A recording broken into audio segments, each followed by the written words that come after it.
باپ اور بیٹے اور روح القدس کے نام میں آمین۔ ہمارے لیے آج کی تلاوت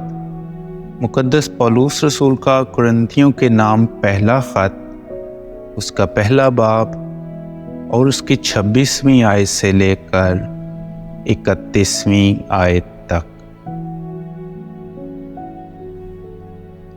اے بھائیو،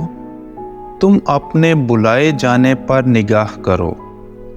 کہ جسم کے لحاظ سے بہت سے حکیم، بہت سے زور آور،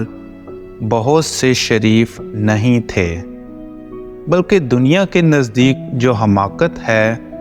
خدا نے اسے چن لیا تاکہ حکیموں کو شرمندہ کرے، اور دنیا کے نزدیک جو کمزوری ہے خدا نے اسے چن لیا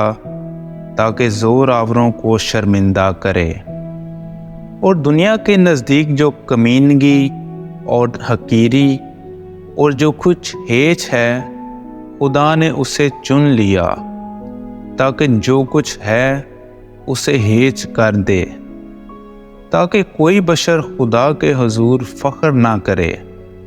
لیکن تم اسی کی طرف سے مسیح یسوع میں ہو، جو ہمارے لیے خدا کی طرف سے حکمت، صداقت، پاکیزگی اور مخلصی ہے، تاکہ جیسے لکھا ہے ویسے ہی فخر کرنے والا خداوند پر فخر کرے۔ پاک کلام کے پڑھے